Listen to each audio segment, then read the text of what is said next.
Selamat pagi Bapak Ibu dan Saudara sekalian, Shalom. Ya, sebelum saya menyampaikan firman Tuhan, saya ingin mengumumkan satu berita yang bagi GBI Samaria bisa dikatakan berita duka, ya. Karena Ibu rohani kita pada hari Sabtu kemarin jam 7:30 pagi telah dipanggil pulang oleh Tuhan, yaitu Tante Heni. Jenazah sudah ada di yayasan dan nanti siang kira-kira 11:30 kita akan adakan upacara jitpok. Tetapi malamnya saudara jam 8 malam kita akan adakan doa penghiburan di sini. Karena nanti setelah ibadah yang ketiga, jenazah akan dipindahkan ke sini, ya, ke dalam ruangan gereja dan kita adakan doa penghiburan jam 8 malam. Lalu besok hari Senin jam 9:30 ada doa pemberangkatan jenazah. Dan tentu saja karena ini adalah seorang founder, seorang perintis gereja ini, maka suasana ibadah dalam acara pemberangkatan pun agak berbeda. Dan selanjutnya kira-kira jam 11 mungkin kita akan lanjutkan dengan pemakaman di Lawangrejo. Nah, karena saudara ini adalah perintis gereja ini, sekalipun saudara mungkin banyak yang tidak mengenal siapa Tante Heni, saya mohon jemaat mengerti dan bisa banyak yang hadir. Kita memberikan penghormatan yang terakhir kepada beliau, ya, dengan kehadiran kita. Ya, ini pengumuman yang saya sampaikan kepada saudara. Ya, baik saudara, kita akan belajar kebenaran firman Tuhan. Bulan ini kita sudah masuk ke dalam tema yang baru, yaitu menjadi berkat bagi sesama. Setelah kita jadi berkat bagi kerajaan Allah, lalu jadi berkat bagi keluarga, selanjutnya jadi berkat bagi saudara seiman, maka yang paling terakhir saudara kita harus jadi berkat bagi sesama. Artinya saudara dimanapun kita berada, tanpa pilih-pilih, ya, kita menjadi berkat bagi siapa yang membutuhkan pertolongan kita. Nah, saat ini kita akan belajar satu judul saudara, yaitu dikenal baik. Mari kita buka di dalam kitab Matius pasal yang kelima ayat yang ke-16. Lalu Filipi pasal 4 ayat yang kelima. Matius pasal yang kelima ayat yang ke-16. Lalu Filipi 4 ayat yang kelima. Demikian bunyinya. Demikianlah hendaknya terangmu bercahaya di depan orang, supaya mereka melihat perbuatanmu yang baik dan memuliakan Bapamu yang di sorga. Lihat di dalam ayat ini saudara, ada satu perintah supaya perbuatan kita yang baik itu dilihat orang. Satu ayat lagi, Filipi 4 ayat yang kelima. Hendaklah kebaikan hatimu diketahui semua orang. Tuhan sudah dekat. Saudaraku yang kekasih dalam Tuhan Yesus, kita sedang berada di satu masa atau satu keadaan yang sulit. Dan keadaan yang sulit ini, saudaraku yang kekasih, disebabkan oleh satu peristiwa yaitu yang namanya pandemi COVID. Kita tidak tahu, saudara, kapan ini akan berakhir, kapan ini akan selesai. Semua yang diucapkan para ahli itu cuma prediksi. Tetapi secara tepat, saudara, tidak ada seorang pun yang tahu kapan pandemi ini akan berakhir. Dan kita tahu, saudara, bahwa pandemi yang terjadi ini membuat hampir seluruh tatanan hidup manusia yang telah dibangun itu porak-poranda. Terutama, saudara, dalam bidang perekonomian. Siapa yang menyangka kalau Singapura itu akhirnya kena resesi? Satu negara kecil tetapi makmurnya luar biasa, saudara. Tetapi dengan pandemi ini, saudara, saat ini Singapura mengalami resesi. Semua sektor apapun di dalam dunia ini, saudara, terutama bidang perekonomian ini, amburadul. Banyak perusahaan yang mem-PHK karyawan-karyawannya. Banyak orang-orang yang punya toko mengeluh sepi. Dan banyak orang yang punya pekerjaan freelance, saudara, mereka juga berkeluh kesah. Bahwa sekarang ini susah. Dan saudara tahu apa yang menjadi akibat dari semua keadaan yang serba susah ini, saudara? Satu efek yang harus kita perhatikan, saudara, adalah manusia itu akan tambah jahat. Manusia itu akan tambah jahat, saudara, dengan perekonomian yang sulit saat ini. Kenapa, saudara? Sebab makan harus berjalan, hidup harus terus berjalan, tetapi perekonomian macet. Dan ini membuat orang menjadi khawatir, bingung, dan sebagainya. Maka akhirnya banyak orang yang berpikir jalan pintas, sudah berbuat jahat saja. Saya baru dapatkan satu kopas atau satu himbauan, saudara, dari seorang kawan yang pernah jadi dandim di sini, di Pemalang, sekarang jadi seorang yang sudah berbintang 2 di Jakarta, saudara. Dalam himbauannya itu dia berkata begini, saudara. Saat ini kita tidak bisa terlalu mengandalkan aparat. Kenapa, saudara? Mereka sudah terlalu lelah. Polisi sudah terlalu lelah, tentara sudah terlalu lelah. Dengan apa, saudara? Dengan COVID ini, saudara. Dan itu sebabnya mereka tidak lagi bisa seketat dulu menjaga, sebab itu kita harus bisa menjaga diri kita masing-masing secara maksimal. Dalam edaran itu dikatakan, saudara, tetaplah pakai masker. Yang kedua, tetaplah jaga jarak. Yang ketiga, janganlah pakai perhiasan yang menyolok walaupun itu cuma imitasi. Jangan pakai tas yang dicingklik begini, tetapi kalau bisa untuk saat ini para wanita sudah naruh uangnya di saku celana panjangnya saja. Dan jangan memakai handphone itu di depan orang secara terang-terangan begini, saudara. Itu memancing orang untuk melakukan kejahatan kepada kita. Dan kemudian dia berkata, hati-hati dengan perkataan kita. Tetaplah bersikap ramah kepada orang lain seramah mungkin, saudara. Kenapa, saudara, ada himbauan seperti ini dari pemerintah, saudara? Sebab manusia itu tambah jahat.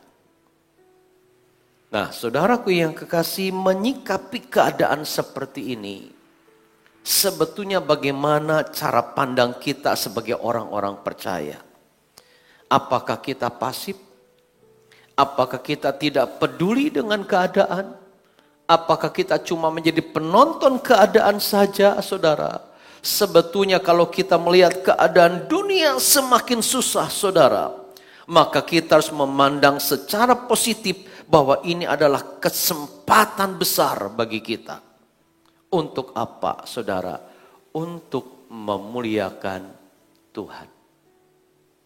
Jadi saudara, sebetulnya situasi yang sulit ini adalah kesempatan besar bagi kita untuk memuliakan Tuhan.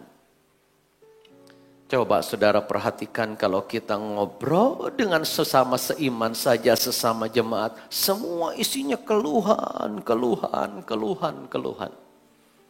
Keluhan toko makin sepilat. Keluhan pekerjaan juga tersendat-sendatlah. Semuanya saudara itu merasakan kesusahan. Termasuk gereja Tuhan mengalami kesusahan. Termasuk pendeta juga mengalami kesulitan saudara. Cuma cara pandang yang berbeda. Ada yang cuma bisa mengeluh. Ada yang cuma bisa jadi penonton. Ada yang cuma bisa jadi diam saja. Sementara orang percaya harus memandang ini kesempatan bagi kita untuk memuliakan Tuhan. Nah, saudara perhatikan, memuliakan Tuhan atau menyenangkan Tuhan yang tertinggi itu adalah melakukan kehendak Tuhan. Saudara, ini memuliakan Tuhan paling tinggi, yaitu melakukan kehendak Tuhan.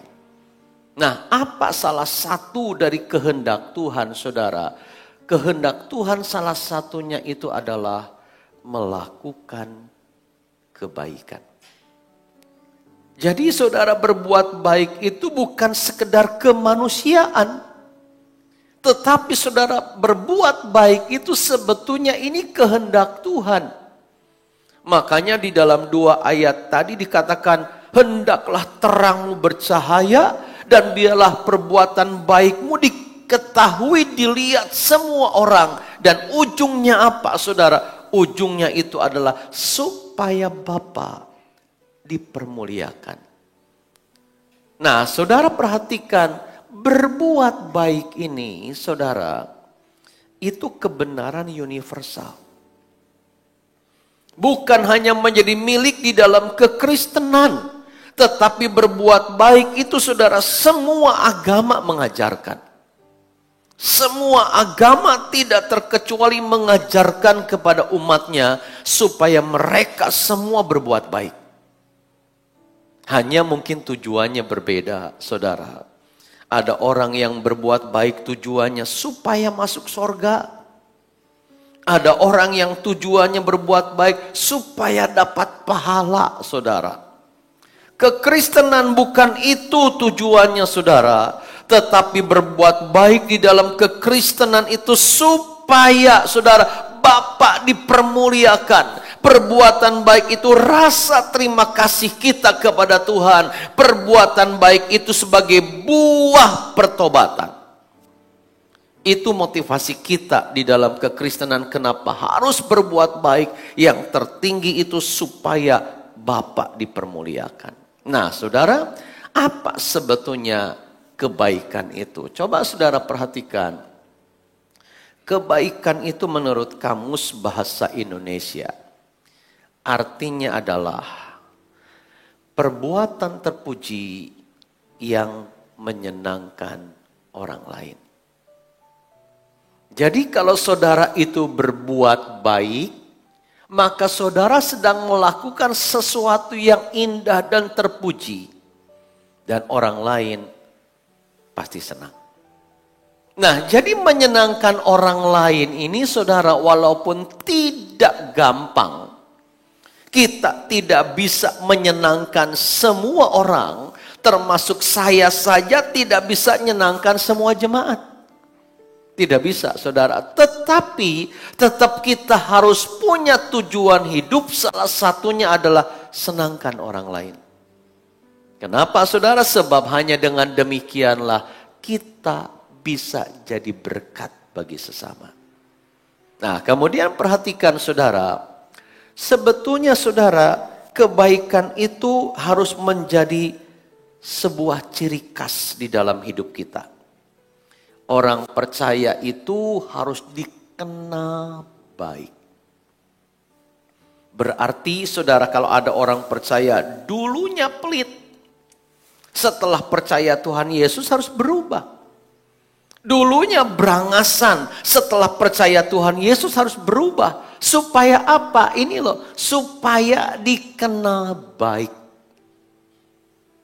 Ini saudara trademark. Ini adalah ciri yang harus nempel kepada orang-orang yang percaya kepada Yesus. Dikenal baik. Dikenal baik saudara, dan ini adalah sesuatu yang luar biasa. Pertanyaannya, kenapa kita harus dikenal baik? Kenapa saudara? Mari kita perhatikan alasan-alasannya. Yang pertama saudara, kenapa kita harus dikenal baik? Yang pertama, sebab Tuhan itu baik. Karena Tuhan itu baik, maka orang yang percaya kepada Tuhan juga harus baik. Amin. Karena Tuhan baik, maka orang yang percaya kepada Tuhan baik harus dikenal baik. Saudaraku yang kekasih, perhatikan dua ayat ini. Mazmur 100 ayat yang kelima, sebab Tuhan itu baik, kasih setianya untuk selama-lamanya, dan kesetiaannya tetap turun-temurun. Satu ayat lagi, Tuhan itu baik kepada semua orang dan penuh rahmat terhadap segala yang dijadikannya. Saudara, ini adalah sebuah kebenaran mutlak. Catat baik-baik saudara. Tuhan itu baik adalah sebuah kebenaran mutlak. Bukan relatif. Kalau saudara bisa nangkap Tuhan itu baik dan itu jadi kebenaran mutlak bagi kita saudara, maka pada saat saudara menghadapi situasi sulit pun, saudara tidak akan berkata, Tuhan itu mana sih kebaikannya? Enggak. Apapun keadaan kita saudara, maka kita tetap akan berkata, Tuhan baik. Saudara mengalami penurunan ekonomi, saudara tetap bisa berkata, Tuhan baik. Saudara sakit, saudara tetap bisa berkata, Tuhan baik. Apapun situasi yang kita hadapi, kalau kita sudah tahu bahwa Tuhan baik, itu kebenaran mutlak. Mulut kita ini saudara, tidak akan menghujat dia. Nah saudara, kenapa ada orang-orang yang meragukan kebaikan Tuhan? Karena tidak nangkap kalau ini adalah kebenaran mutlak. Coba perhatikan saudara, karena Tuhan itu baik, ya, maka orang percaya itu saudara, ini kan jadi anak-anak Allah, ya. Orang percaya itu kan anak-anak Allah sebutannya. Nah, karena Tuhan itu baik, maka saudara orang percaya juga atau anaknya itu harus dikenal baik. Itu wajar. Kalau sampai orang tuanya baik, anaknya tidak baik, nggak wajar. Yang wajar itu orang tua baik, anak baik. Karena dididik oleh orang tua baik, saudara. Nah, yang wajar itu saudara, kalau Tuhan itu baik, maka anak-anaknya juga dikenal baik. Itu wajar. Jadi kalau sampai orang percaya saudara, ternyata hidupnya tidak jadi berkat di mana-mana, selalu bikin kerusuhan, bikin kacau keadaan saudara. Ini nggak benar. Ada yang tidak beres bagaimana dia menjalani imannya. Kenapa bapaknya baik, tapi orang ini kok nggak baik? Ingat saudara, perhatikan baik-baik ya. Hidup kita itu saudara mempertaruhkan nama Tuhan. Apapun yang kita lakukan saudara, di situ nama Tuhan dipertaruhkan. Itu sama dengan apapun yang dilakukan anak, maka nama orang tua itu juga dipertaruhkan di situ. Saudaraku yang kekasih dalam Tuhan Yesus, memang kita menyadari bahwa anak itu bisa rusak bukan karena faktor orang tua. Tapi anak itu bisa rusak karena faktor pergaulan. Nah, kadang-kadang saudara, kenapa ada orang percaya Tuhannya baik, tapi orang percayanya tidak baik? Mungkin faktor masukan-masukan. Faktor cara berpikir, faktor masukan-masukan dalam pergaulan, saudara, itu bisa mempengaruhi cara berpikir. Kenapa sampai orang ini kok nggak sungguh-sungguh ya? Pasti ada faktor yang mempengaruhinya, saudara. Saudaraku yang kekasih dalam Tuhan Yesus, ingat. Di tengah-tengah situasi yang sulit ini, mari kita perkenalkan kepada dunia, Tuhan kita itu baik. Jangan malah saudara, iya memang susah, saya sudah berdoa lama juga tetap susah kok. Itu bukan memperkenalkan Tuhan baik. Tapi itu sedang menjatuhkan nama Tuhan, saudara. Tabu bagi kita itu untuk menjelekkan orang tua kita. Itu tabu. Ingat ya, yang tabu itu tabu menjelekkan pasangan hidup. Tabu menjelekkan anak. Dan tabu menjelekkan orang tua. Jadi kita juga tabu menjelekkan Tuhan, saudara. Kadang-kadang kalau orang sudah kecewa ke Tuhan, dijelek-jelekkan Tuhan kemana-mana. Diceritakan, percuma percaya Tuhan, buktinya saya begini, Tuhan itu nggak bener kok. Saudara, itu tabu sebetulnya. Tapi kadang-kadang kita masih mendengar orang-orang seperti itu. Ingat, hidup kita itu mempertaruhkan nama Tuhan. Sadar atau tidak, Tuhan itu dijunjung tinggi atau tidak, tergantung hidup kita, saudara. Dan kalau kita, saudara, dikenal baik, maka nama Tuhan juga ikut dipermuliakan. Nah, ini alasan yang pertama yang mendasar kenapa kita harus dikenal baik. Karena Tuhan kita itu baik, saudara. Tuhan kita itu baik. Saya ingat ada seorang hamba Tuhan di sebuah desa.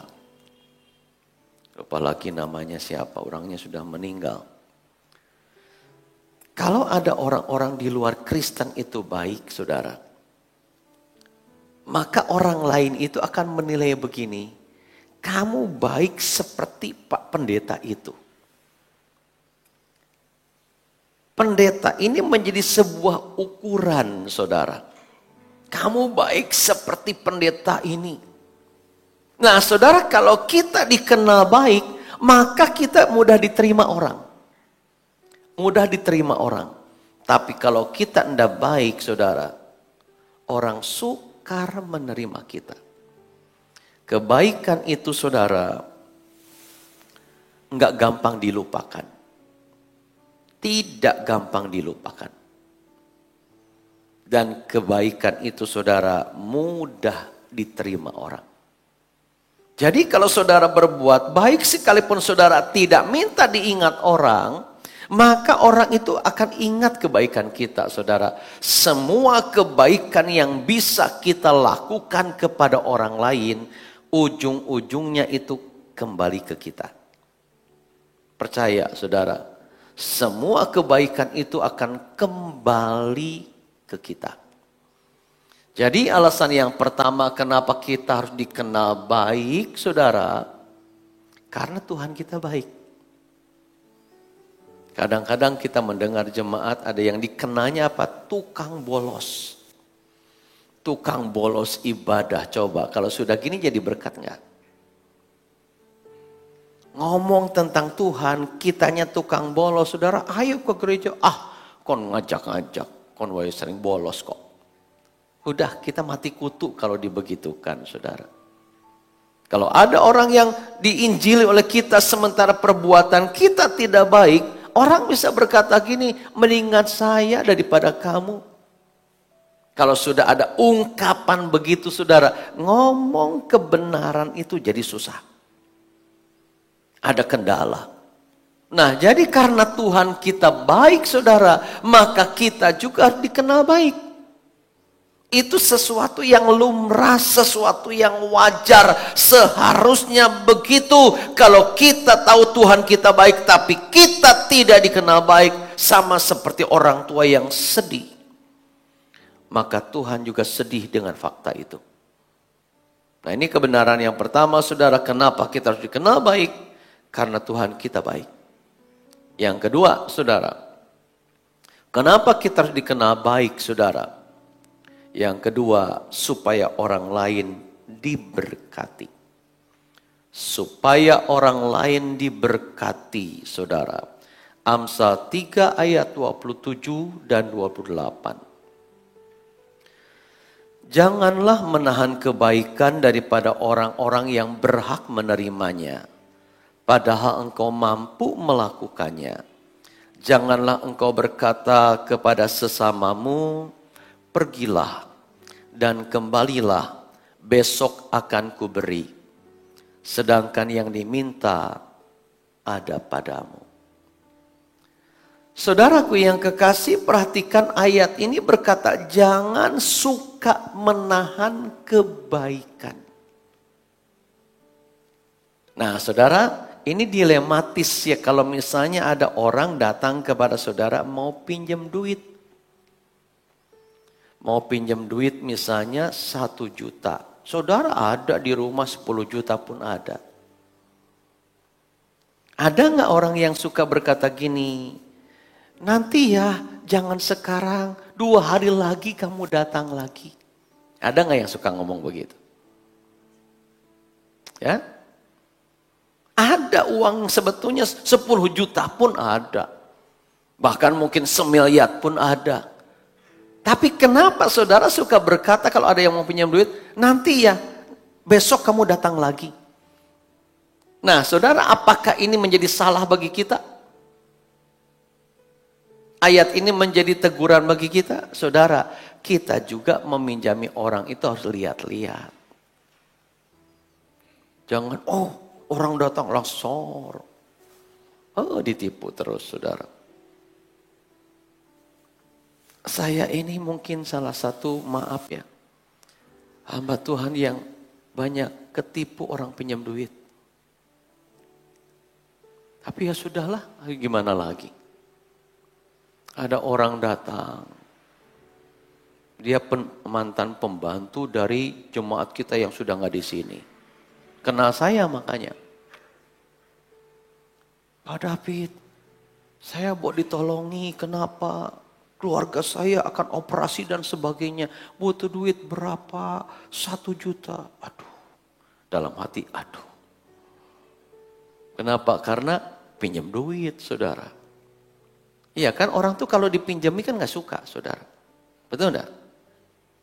Siapa yang suka minjemi coba? Apalagi tahu itu orang bisa bayar apa enggak. Nah, saudara, ketika dia datang begitu, waktu dia pertama datang, saya pas gak ada. Adanya istri saya. Saya pembantunya si Anu. Lupa lagi kalau istri saya. Lalu akhirnya dia datang lagi, saya pas ada. Mau pinjam duit, berapa? 1 juta. Aduh. Gimana ya? Untungnya saya tidak berkata, besok ya datang lagi ya. Karena pas ada sudah akhirnya 1 juta. Itu bulan kalau nggak salah Januari akhir apa Februari. Janjinya April sebelum puasa itu akan dikembalikan sampai sekarang. Sampai sekarang. Apakah dia niat mengembalikan atau tidak saya nggak tahu. Yang jelas sudahlah, sudah berbuat baik. Nomor HP-nya ada. Kalau saya telepon pun mungkin bisa sampai saat ini saya belum nelpon. Saudara jangan nangkep ini, mau pinjam sama Om David. Jangan nangkep gitu loh ya. Kasih nomor telepon pun tidak akan nelpon Om David. Telepon kalau jemaat.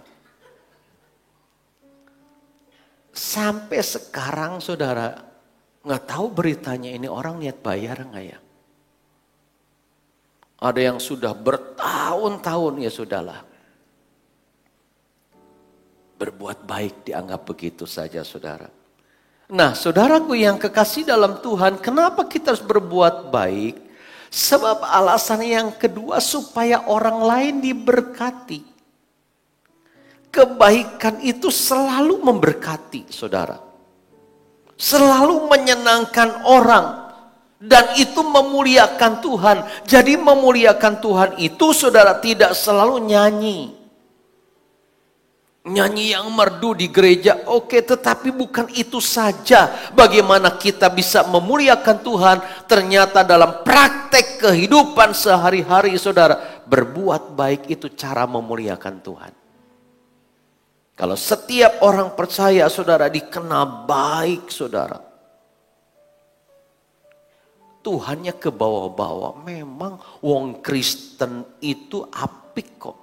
Nah, kalau sudah ada cap begitu, saudara, saudara ngomong Tuhan saudara gampang. Betul? Kalau saudara dikenal baik, nanti iman saudara ke bawah. Agamanya apa sih? Apik nemen wong ini. Saudara, kalau sudah dikenal baik, agama ke bawah-bawah, ujungnya Tuhannya juga ke bawah-bawah, dan itu mempermuliakan nama Tuhan. Saudaraku yang kekasih dalam Tuhan Yesus, perhatikan baik-baik, kebaikan itu selalu memberkati. Selalu memberkati orang, menyenangkan orang, saudara. Waktu pendeta Petrus Agung meninggal, sampai supir taksi itu, saudara, yang ditumpangi orang yang mau layat, nggak mau dibayar. Coba bayangkan. Padahal supir itu Muslim. Ketika yang naiknya itu mau layat pendeta Petrus Agung yang meninggal, supir itu tidak mau dibayar karena dia berkata gini, saya kenal Pak Petrus, ini orang baik. Saya kenal Pak Petrus, ini orang baik. Coba saudara, sampai supir taksi merasakan pengaruh kebaikannya. Makanya saudara, kalau orang sudah begini, nginjil itu jauh lebih mudah. Memasukkan tentang Yesus itu jauh lebih mudah, saudara. Tidak ada seorang pun yang menolak kebaikan. Tidak, saudara. Apalagi kebaikan itu tidak selalu wujudnya materi. Bisa dalam bentuk lain, orang itu akan terbuka matanya melihat kebaikan. Tapi kalau orang Kristen sudah dikenal jahat, saudara. Orang Kristen sudah dikenal tukang nipu, tukang bohong, saudara. Saudara jejelin Yesus ke orang yang pernah ditipu, saudara, susah. Susah, saudara. Saudaraku yang kekasih, jadi kenapa kita harus berbuat baik supaya orang lain diberkati? Kenapa kita harus jadi berkat? Perhatikan, kan kita memiliki 3 inti panggilan Tuhan. 3 inti panggilan Tuhan. Yang pertama, saudara, saudara dan saya itu dipanggil untuk diselamatkan. Dipanggil untuk diselamatkan. Semua yang diselamatkan itu cuma yang mau merespon panggilan. Kalau tidak mau merespon, ya sudah, tidak selamat. Makanya walaupun Tuhan Yesus mati bagi seluruh dunia, tapi yang selamat enggak seluruh dunia. Karena yang selamat itu cuma yang merespon. Yang merespon itu yang sungguh-sungguh, saudara. Yang sungguh-sungguh. Kalau tidak, ya sudah nggak selamat. Tuhan juga nggak maksa. Nggak maksa, saudara. Yang kedua, panggilan yang kedua, saudara, adalah panggilan untuk diberkati. Coba, enak nggak? Setelah diselamatkan, Tuhan manggil, sini aku berkati kamu. Kan enak banget, saudara. Enak banget setelah kita diberkati, saudara. Nah, ini yang ketiga yang tidak enak. Seringkali orang cuma berhenti sampai yang B saja. Yang ketiga itu panggilan untuk memberkati. Ini yang tidak enak, saudara. Ini yang tidak gampang, saudara. Makanya, saudara, banyak orang belum bisa jadi berkat. Kenapa? Mandek di sini. Sudah aku diberkati, selesai. Makanya muncul pelit. Tidak perhatian. Apa yang seharusnya Tuhan katakan bagikan, kita pegang. Saudara, kenapa? Kita nyaman di sini di B ini. diberkati, padahal di dalam setiap harta yang ada pada kita ada bagian yang harus kita bagikan ke orang lain. Bagian daripada memberkati. Saudaraku yang kekasih, ketika saya ikuti wawancara Pendeta Robin Adi dengan seseorang, ya, dia mulai mengungkapkan buka-bukaan tentang bagaimana GBI. GBI saat ini sedang dijelekkan. Dijelekkan di YouTube, saudara. Wah, banyak sekali serangan-serangan, dan salah satu cap yang nempel ke GBI. Ini adalah gereja yang selalu bicara tentang perpuluhan.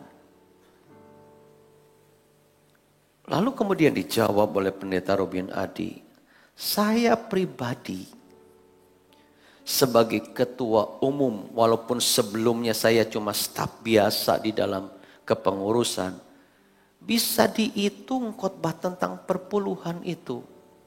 Bisa setahun, 2 tahun sekali. Saya pun khusus khotbah tentang perpuluhan jarang, hampir tahun ini nggak pernah. Tapi kalau di dalamnya nyinggung ya bisa. Tapi kalau khusus temanya perpuluhan, mana? Tapi itu cap yang dilontarkan orang, saudara. Yang dilontarkan orang. Ada orang yang mencap GBI itu money oriented. Katanya begitu, saudara. Ini orang luar. Bukan jemaat bisa ngomong begitu, saudara. Dari mana itu sumber? Padahal di sini proyek-proyek persembahan kita akan bangun jarang. Katanya GBI money oriented, saudara. Saudaraku yang kekasih, Pendeta Robin Adi menjelaskan secara belak-belakan. GBI itu diteliti oleh tim peneliti ke Indonesia, saudara. Di tengah pandemi ini, saudara, bayangkan. Ada yang pemasukan gereja itu cuma sekitar 500.000 per bulan. Kalau itu untuk pendetanya saja, saudara, kegiatan gereja tidak ngambil dari uang itu, tetap nggak cukup. Saat ini di tengah pandemi, sangat minus, saudara. Tapi orang nyorotnya itu, saudara, kenapa disorot begitu? Orang-orang tertentu yang disorot. Pendeta-pendeta besar yang pakai mobil Mercy, pakai baju yang bagus, pakai sabuk yang mahal, jam tangan yang mahal, saudara. Itu menjadi mewakili semua pendeta yang lain, padahal tidak begitu. Nah, saudara, banyak orang yang mandeknya di sini. Diberkati, tidak sadar ada panggilan yang ketiga supaya kita memberkati. Ingat, saudara, memberkati orang itu tidak selalu dengan materi. Saudara, ramah pun itu memberkati. Saudara, gampang tersenyum pun itu memberkati. Makanya gampang senyum. Jangan judes, salaman judes. Pernah ada jemaat, saudara, yang tidak mau ke gereja ini lagi karena penyambutannya judes. Yang nyambut judes, saudara. Ingat, yang nyambut itu, saudara, modalnya nyengir. Ingat ya, yang penyambutan di depan sana itu modalnya nyengir. Kalau jemaat datang, saudara, itu pokoknya nyengir. Harus tersenyum, saudara, itu berkat. Saya ingat ada sebuah cerita begini, saudara. Ada seorang pekerja di sebuah perusahaan daging. Ini pegawai, saudara, tiap kali dia datang, selalu nyapa satpam. Selamat pagi Pak Satpam, dengan senyuman. Dia sapa satpam itu, saudara. Dan satpam itu kalau pulang juga nyapa satpam, selamat sore Pak Satpam. Karena tiap hari begitu, saudara, datang nyapa, pulang nyapa, terus tiap hari begitu.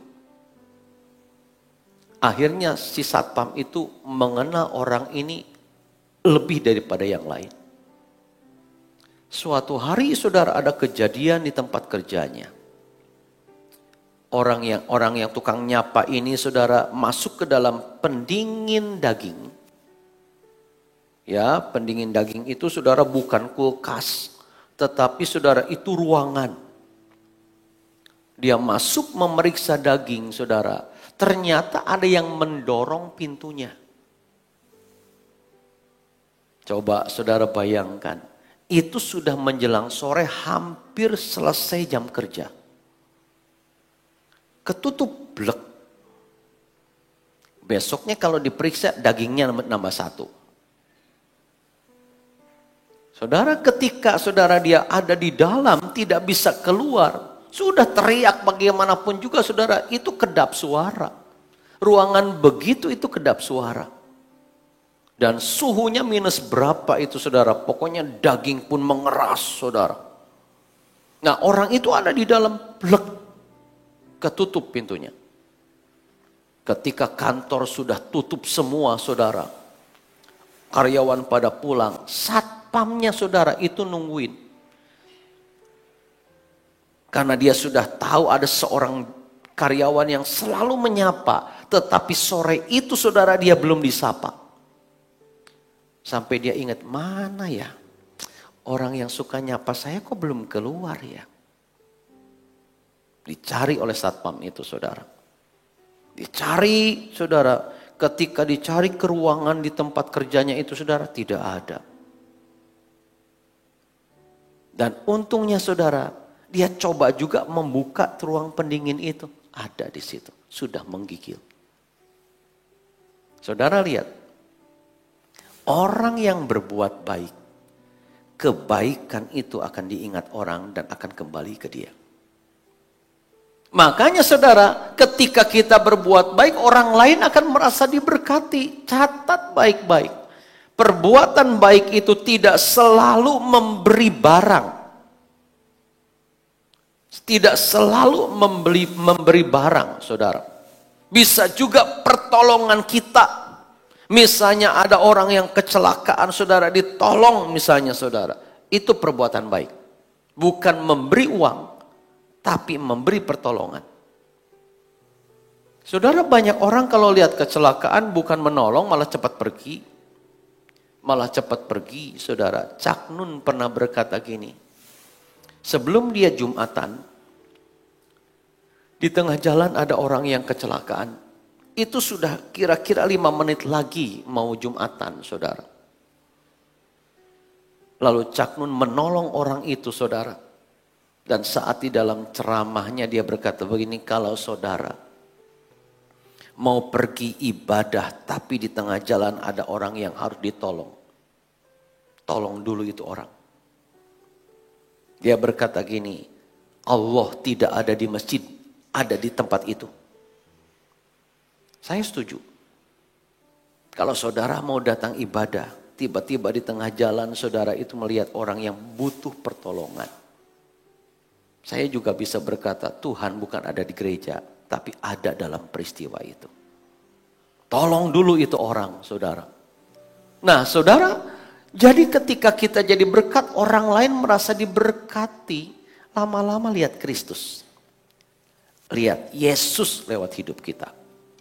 Nah, ini harus ada pada kita, saudara. Kenapa kita harus dikenal baik? Supaya hidup kita itu menjadi berkat bagi orang lain. Supaya orang lain itu merasa diberkati lewat hidup kita. Lewat hidup kita, saudara. Nah, perhatikan baik-baik, saudara. Panggilan ini, saudara, itu berurut dan harus utuh. Saudara langsung ke sini, bagus jadi berkat, tapi saudara belum selamat. Karena perbuatan baik itu tidak menyelamatkan. Perbuatan baik itu buah keselamatan, buah pertobatan, bukan yang menyelamatkan. Orang ada yang baik suka memberkati tapi belum percaya Yesus, enggak selamat. Makanya harus berurut saudara, diselamatkan, diberkati, memberkati, ini utuh. Kalau bisa kita praktekkan begini, saudara, ini yang menyenangkan Tuhan karena sesuai dengan tujuan Tuhan. Datang ke dalam dunia, manggil orang selamat, diberkati, dan Tuhan berkata, pergi jadi berkat.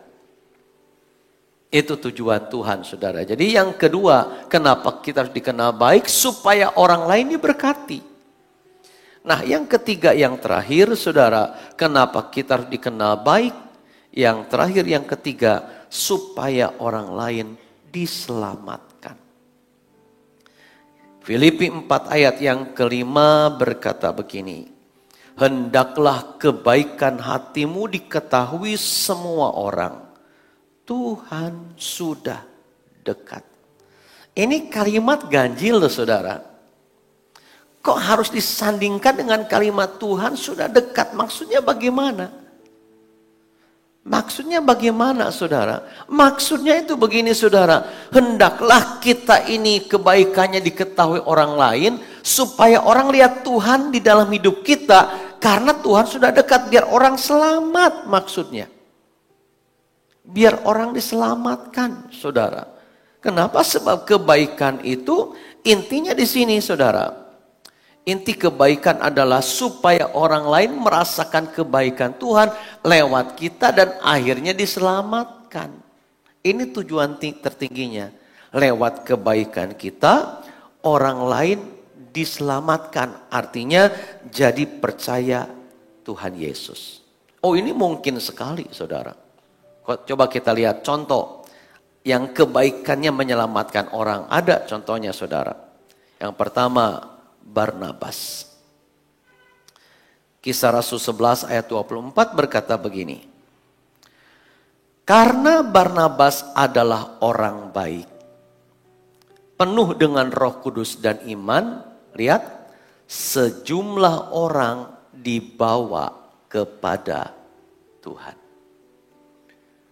Karena Barnabas adalah orang baik, sejumlah orang dibawa kepada Tuhan. Saudara, dari kata baik di dalam ayat ini mengandung pengertian begini, saudara. Orang baik itu tidak membahayakan. Orang baik itu tidak membahayakan. Itu pengertiannya ada ke situ, saudara. Kalau orang Kristen, saudara, sudah jadi baik, dulunya berangasan, akhirnya orang merasa nyaman dekat dengan orang itu. Tapi kalau setelah percaya Yesus tetap berangasan, mudah marah, mudah melotot dan sebagainya. Gimana orang nyaman dekat dengan orang seperti ini, saudara? Kan ada. Nggak usah dengan orang berangasan. Kalau kita jadi orang yang sensitif. Sensitif. Artinya, saudara, mudah tersinggung, gampang berpikiran negatif. Siapa yang mau berdekatan dengan orang yang antik begini? Bagi kita, saudara, orang yang begini berbahaya. Berbahayanya maksudnya bukan menjadi ancaman bagi jiwa kita. Kalau aku berdekatan, aku takut menyinggung dia. Nanti dia kecewa dan marah ke aku. Kalau kita menjadi orang seperti ini, saudara, orang enggan berdekatan. Kenapa? Karena orang seperti ini berbahaya. Berbahaya, saudara. Barnabas itu tidak berbahaya. Dikenal baik itu sebabnya orang bisa dibawa kepada Tuhan. Kata baik di sini juga mengandung pengertian ramah. Ramah. Ingat, Barnabas itu artinya adalah anak penghiburan. Orang suka berdekatan dengan Barnabas karena ramah. Saudara, orang begini, orang ramah itu membuat orang nyaman. Orang baik itu sopan. Orang baik itu sopan, saudara. Penelitian Kompas mengatakan generasi muda zaman sekarang itu jauh lebih tidak sopan daripada generasi dulu. Saya agak setuju juga, saudara. Anak remaja sekarang mana mengenal kalau lewat orang tuh begini? Enggak mengenal. Lewat orang tuh gini aja. Orang zaman dulu lewat di depan orang tua permisi. Begini nih, bukan begini. Begini, permisi. Itu generasi dulu, generasi sekarang mana mengenal lewat harus begini. Saudaraku yang kekasih dalam Tuhan, makanya generasi remaja sekarang kalau tidak ditangkap Kristus, susah diajar. Susah diajar, orang sudah diajar aja tetap nggak sopan kok. Tapi orang baik itu sopan. Orang baik itu sopan, saudara. Nah, kata baik juga mengandung suka memberi. Makanya kalau kita jadi berkat lewat pemberian kita, lebih mudah orang berkata, orang ini baik kok. Baiknya apa? Suka ngasih. Entah ngasih makanan, entah ngasih yang lainnya, saudara, bisa uang. Pokoknya kalau kita suka ngasih, orang kan berkata, orang ini baik. Orang ini baik. Nah, saudaraku yang kekasih, ini harus kita praktekkan. Dikenal baik itu juga suka memberi. Dikenal baik juga pengertiannya jujur. Jujur dalam kehidupan, dalam perkataan, dalam keuangan itu jujur, saudara. Kalau kita jadi orang yang jujur di mata Tuhan dan manusia, orang akan berkata orang ini baik. Orang ini baik. Dan orang baik juga, saudara, itu orang berguna. Berguna dalam arti menguntungkan. Menguntungkan bukan selalu materi.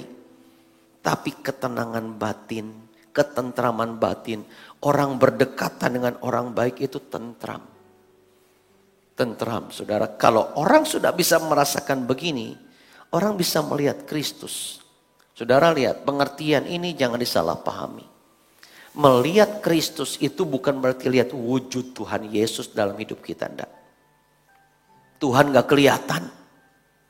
Tapi melihat Kristus itu lewat tingkah laku, lewat perbuatan kita. Itu yang dimaksud, saudara. Barnabas itu adalah orang baik. Orang bisa merasakan karakter Kristus lewatnya. Itu sebabnya sejumlah orang bisa dibawa kepada Tuhan. Contoh lain, saudara, orang yang lewat kebaikannya banyak memenangkan orang. Kita tidak bisa menghilangkan contoh ini. Ibu Teresa. Makanya dia pernah berkata, tebarkanlah kasih di mana-mana. Supaya orang berbahagia. Tebarkan kasih dan buatlah sebanyak mungkin orang berbahagia lewat hidupmu. Ibu Teresa bukan orang India. Kalau tidak salah dia orang Albania. Dan dia telah jadi berkat di India lewat apa? Lewat kasih yang ditebarkan dengan perbuatan baiknya. Dia tidak memberi uang. Ketika dia itu, saudara, mendapatkan hadiah Nobel. Hadiah Nobel itu kalau tidak salah di uang rupiah kan bisa 8 miliar mungkin. Hadiah Nobel. Dihabiskan untuk nolong orang. Tapi yang paling banyak dia nolong orang itu bukan lewat uang yang dia kasihkan. Lewat belayan. Orang-orang yang sudah terpinggirkan. Orang yang sudah ditolak. Orang diterima oleh dia. Dipeluk. Orang sudah borokan bau, saudara, dipeluk sama dia. Dan akibatnya apa? Orang dipulihkan. Saya percaya walaupun tidak seluruh India, saudara, dimenangkan lewat dia. Tapi banyak orang yang diselamatkan lewat dia. Sehingga bisa dikatakan dia memenangkan India. Lewat kasih yang ditebarkan. Contoh lain, saudara. Kita bisa jadi berkat itu lewat kehidupan yang baik kita. Misalnya seorang suami yang sukar percaya Yesus. Lihat. Demikian juga kamu, hai istri-istri, tunduklah kepada suamimu supaya jika ada di antara mereka yang tidak taat kepada firman, mereka juga tanpa perkataan dimenangkan oleh kelakuan istrinya. Jika mereka melihat bagaimana murni dan salehnya hidup istri mereka itu. Saudara, istri tidak ngomong apa-apa. Istri ngomongin suami yang medut. Mudah mana suami ngomongin istri yang medut atau istri ngomongin suami yang medut? Menurut saudara, mudah yang mana? Hah? Lebih mudah ngomongin istri yang medut karena suami itu kepala, walaupun ada istri yang sukar diomongin. Ada. Ngomongin suami supaya bertobat, saudara, apalagi dia kecanduan sebuah hobi yang sangat mengikat, sukar. Sukar, saudara. Contoh misalnya suaminya itu kecanduan cewek lain. Sudah.